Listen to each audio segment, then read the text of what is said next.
xarunta aqalka dawladda hoose xamar ayaa lagu qabtay kulan uu shir gudoominayay gudoomiyaha gobolka Banaadir ahna duqa magaalada Muqdisho mudane Cumar Maxamuud Cumar Filish kaas oo ay goobjoog ka ahaayeen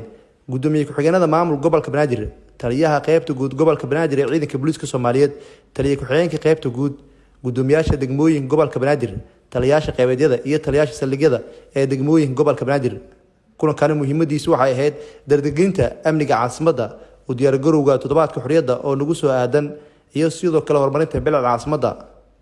kulankan dhowr saac qaatay ayaa gudoomiyaha gobolka Banaadir ahna duqa magaalada Muqdisho waxa uu warbixin kala duwan ka dhageystay mas'uuliyiintii kala duwaneed ee kulankan goobjoog ka ahayd isagoo kula dardaarmay in ay dardargeliyaan howlaha kala duwan ee lagu horumarinayo bilicda caasimadda iyo amniga waxa uu sidoo kale duqa magaalada Muqdisho mudane Cumar Filish baaq u diray shacabka Soomaaliyeed ee ku nool degmooyin gobolka Banaadir in ay muujiyaan astaamaha la xiriira u diyaar garowga toddobaadka xuriyadda oo ah maalin ku weyn ummadda Soomaaliyeed maalin qaran ah kulanka markuu soo ilaaday waxa warbaahinta la hadlay afhayeenka maamul gobolka Banaadir Saalax Xasan Cumar ku socoto gudoomiyaasha degmooyinka gobolka Banaadir og taliska ciidanka ilaalada deegaanka Xamar og taliska qaybta guud ee booliska gobolka Banaadir og agaasimaha waaxda xiriirka degmooyinka gobolka Banaadir og afhayeenka maamulka gobolka Banaadir og xogayaha guud ee maamulka gobolka Banaadir og gudoomiye ku-xigeenada maamulka gobolka Banaadir ujeedo wargelin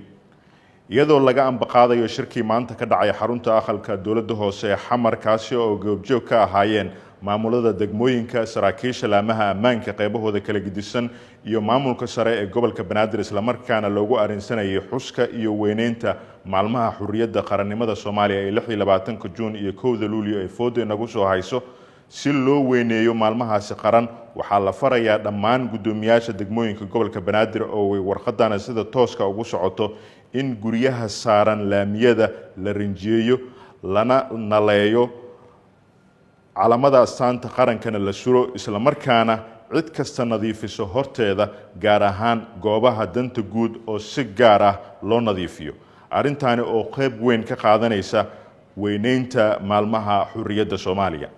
sida daraadeed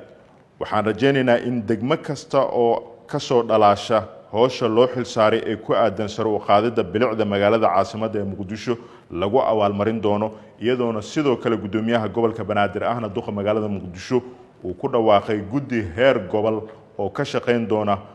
weyneynta maalmaha xurriyadda Soomaaliya ee 26 Juun iyo 1 Luulyo guddigaasi oo kormeero ku sameyn doona dhammaan degmooyinka gobolka Banaadir qaybahiisa kala gedisan si loo hubiyo wargelinta ka soo baxday shirkii maanta ka dhacay xarunta aqalka dawladda hoose ee Xamar maasanidin